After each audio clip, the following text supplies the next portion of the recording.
NEET पर कब थमेगा विवाद? अब कांग्रेस ने बीजेपी को घेरा। इंडिया अलायंस ने किया कैसा ऐलान?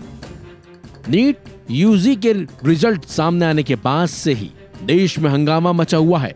छात्रों का विरोध प्रदर्शन जारी है तो कई छात्रों ने रिजल्ट में धोखाधड़ी और गड़बड़ी के आरोप तक लगा डाले हैं।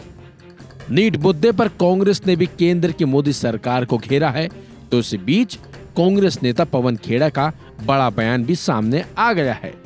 पवन खेड़ा ने कहा कि हम इंतजार कर रहे हैं कि सरकार का दिल कब पिघलेगा, कब उन्हें समझ में आएगा कि ये परीक्षा गलत थी। 24 लाख बच्चों और भारत की स्वास्थ्य सेवाओं के साथ अन्याय हुआ। चलिए आपको सुनाते हैं पवन खेड़ा ने क्या बयान दिया और कैसे केंद्र की मोदी सरकार को घेरा।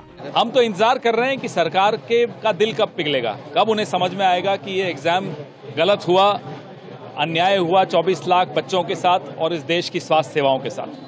तो वहीं नीट परीक्षा के मुद्दे पर कांग्रेस सांसद गौरव गोगोई का कहना है कि सरकार अपनी लापरवाही छिपाने की कोशिश कर रही है।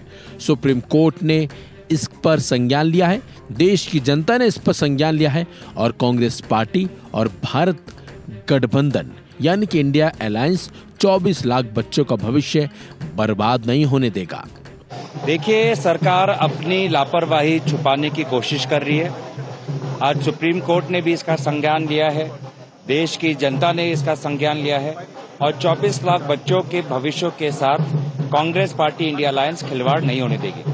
दरअसल नीट यूजी की रिजल्ट में झोल के नए आरोपों और सुप्रीम कोर्ट की तल्ख टिप्पणी के बाद शिक्षा मंत्रालय पूरी तरह से हरकत में आ गया है।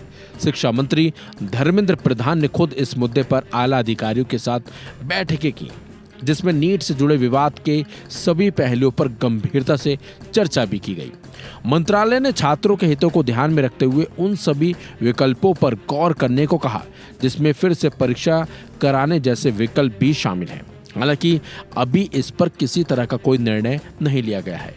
तो वहीं मंत्रालय से जुड़े सूत्रों की माने तो केंद्रीय मंत्री प्रधान यानी कि धर्मेंद्र प्रधान इस दौरान नेशनल टेस्टिंग एजेंसी यानी कि एनटी के रवैये को लेकर भारी नाराज हैं।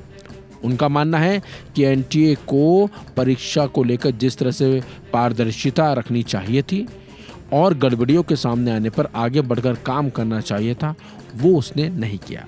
लेकिन जिस तरह का विवाद और हंगामा नीट को लेकर मचा हुआ है, उसे लेकर सरकार को जल्द बड़ा कदम उठाने की जरूरत है, क्योंकि ये मामला सरकार के लिए परेशानी भी खड़ी कर सकता है, क्योंकि ये मामला बच्चों से यानी कि 24 लाख छात्रों से जुड़ा जो है।